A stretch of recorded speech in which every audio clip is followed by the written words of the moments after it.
Il y a des maisons devant lesquelles on passe tous les jours, des maisons banales, des maisons qui ne payent pas de mine. Et pourtant, certaines d'entre elles ont vu des choses que personne ne devrait jamais voir. Aujourd'hui, je vais vous raconter l'histoire vraie de Robert Andrew Berdella, surnommé le boucher de Kansas City.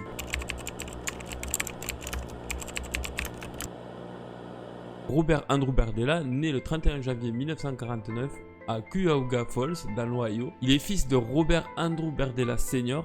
et de Mary Huffman Alabi. Il grandit dans une famille catholique stricte. Son père est un homme violent, notamment physiquement envers lui. Quelques années plus tard, la famille s'agrandit avec la naissance de son petit frère, Daniel Louis Berdella, né en 1956. Robert est décrit comme un enfant discret, renfermé, plutôt distant. À l'adolescence, il découvre son homosexualité. Je vous rappelle que nous sommes dans les années 1970 et à cette époque-là, c'est un sujet tabou et très mal vu. Donc, pour cacher cela, il sort avec des filles, mais aucune relation ne dure. À 16 ans, sa vie bascule. Son père meurt brutalement à seulement 39 ans d'un arrêt cardiaque. Entre 1967 et 1969, Robert étudie à Kansas City Art Institute. La première année, tout semble bien se passer. Il est apprécié par ses professeurs, il s'intègre correctement. Et petit à petit, les choses commencent à changer. Il commence à consommer de l'alcool, puis de la drogue. Il est condamné avec sursis pour avoir vendu des amphétamines. Il est également arrêté pour possession de LSD et de marijuana. Les accusations seront finalement abandonnées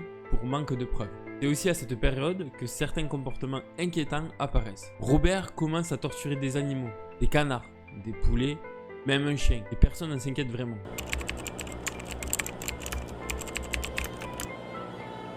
En 1969, Robert Berdella achète une maison. Elle se situe au 4315 Charles Street à Kansas City. Il est décrit comme un voisin poli, étrange du genre hippie, mais qu'il est inoffensif. Il ouvre également un magasin, le Bob Bizarre Bazaar. Un magasin étrange, rempli d'objets insolites, un peu à l'image du propriétaire. Ce lieu attire souvent des jeunes marginaux, seuls, souvent en difficulté.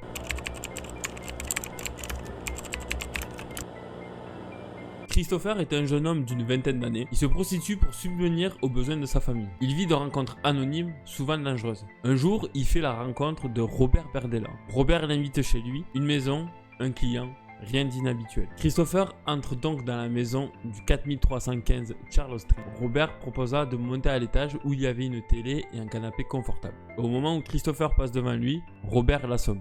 Quand Christopher reprend connaissance, il est attaché, nu, immobilisé. Ils viennent de comprendre qu'il ne s'agit pas d'une simple rencontre. Durant 4 jours, Christopher fut torturé à maintes reprises. Robert le frappe avec une matraque en acier. Il lui injecte des tranquillisants pour animaux et des antibiotiques dans plusieurs parties de son corps. Il attache des fils électriques à son corps, notamment aux parties génitaux, et l'électrocute, le viole, parfois jusqu'à 3 fois par jour. Il pensait qu'il ne verrait plus jamais sa famille, mais il continuait quand même à réfléchir comment s'échapper.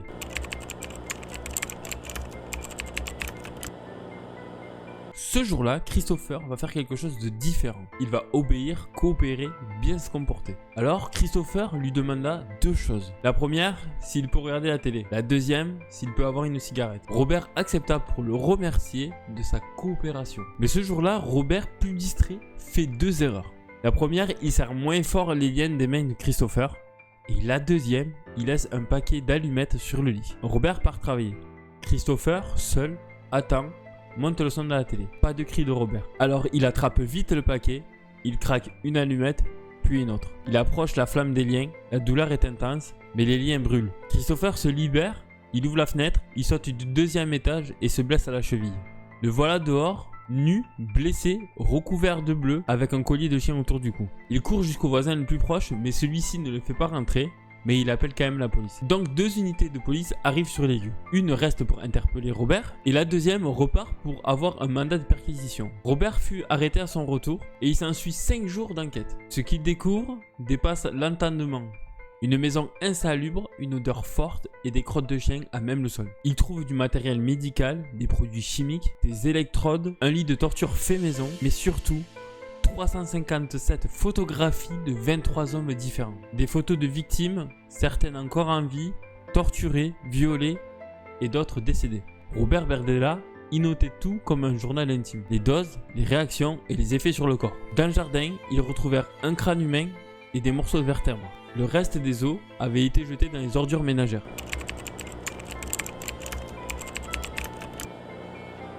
Robert attirait des jeunes hommes vulnérables. Il les séquestrait, il utilisait des menottes, des attaches, il infligeait des électrochocs, utilisait des produits chimiques, il observait, il notait. À un moment, il tente même de maintenir un œil ouvert pour observer les réactions. Une fois ses victimes décédées, il faisait des entailles au niveau des coudes, des genoux et de la jugulaire pour vider le sang dans une baignoire. Puis il utilisa des couteaux, une tronçonneuse pour les démembrer.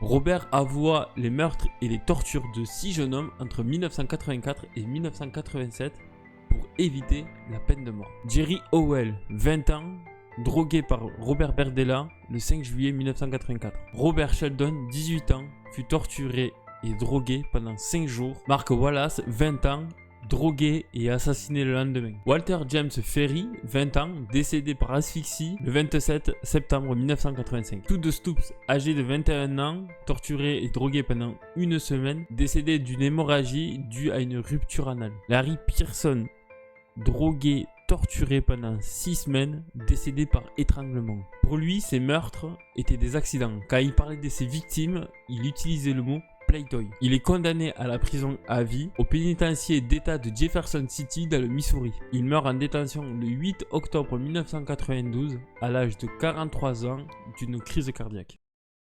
J'espère que la vidéo vous a plu. Si c'est le cas, n'hésitez pas à like, commenter et à vous abonner. Merci d'avoir regardé. C'était Ayukishi et bienvenue au Rocher.